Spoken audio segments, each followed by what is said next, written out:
প্রাথমিক পর্যায় থেকে শিক্ষা খাতের সংস্কার করতে হবে। উচ্চ মাধ্যমিক পর্যন্ত শিক্ষা ব্যয় বহন করতে হবে রাষ্ট্রকে। অন্যদিকে প্রত্যেক নাগরিকের জন্য স্বাস্থ্য কার্ডের ব্যবস্থা করতে হবে। সোমবার শিক্ষা ও স্বাস্থ্য খাত নিয়ে এক সেমিনারে এমন মত দেন বিশেষজ্ঞ ও রাজনীতিবিদরা। আরও জানাচ্ছেন শাহরিয়ার ইমতিয়াজ।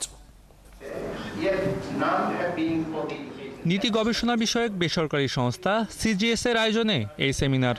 আলোচনা হয় শিক্ষা ও স্বাস্থ্য খাতের সংস্কার নিয়ে।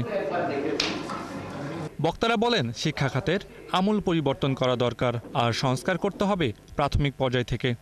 প্রাইমারি থেকে ক্লাস 12 ক্লাস পর্যন্ত এটাকে যদি আপনি বাধ্যতামূলক করতে হয়, তাহলে সেটার জন্য একটা কনসেনসাস গ্রো করা এবং সেটার জন্য মানুষ যাওয়া, এবং আগের যে কর্মসূচিগুলি ছিল, স্কুলে যায় না বাচ্চারা, কীভাবে কাজ করতে পারে না, সেই জন্য খাদ্যের বিনিময়ে পড়াশোনা ছিল, আপনি স্টার্ট করেন। তারপরে তাদের উপবৃত্তি ছিল।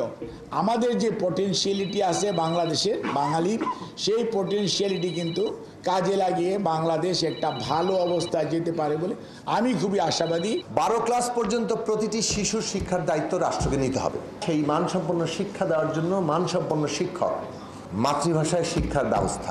প্রয়োজন অনুযায়ী দেশে দক্ষ চিকিৎসকের ঘাটতি আছে বলে মনে করেন আলোচকরা।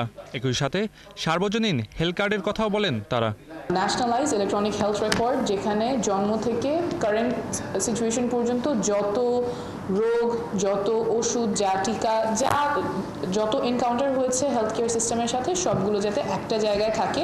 বিশেষজ্ঞরা মনে করেন, গণঅভ্যুত্থানের পরও 1 বছরে শিক্ষা ও স্বাস্থ্য খাতে তেমন কোনো পরিবর্তন আসেনি।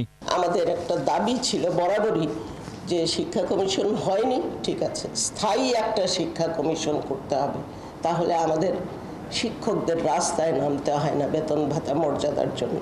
শিক্ষা ও স্বাস্থ্য খাতে বাজেট বরাদ্দ বাড়ানো উচিত বলেও মনে করেন আলোচকরা।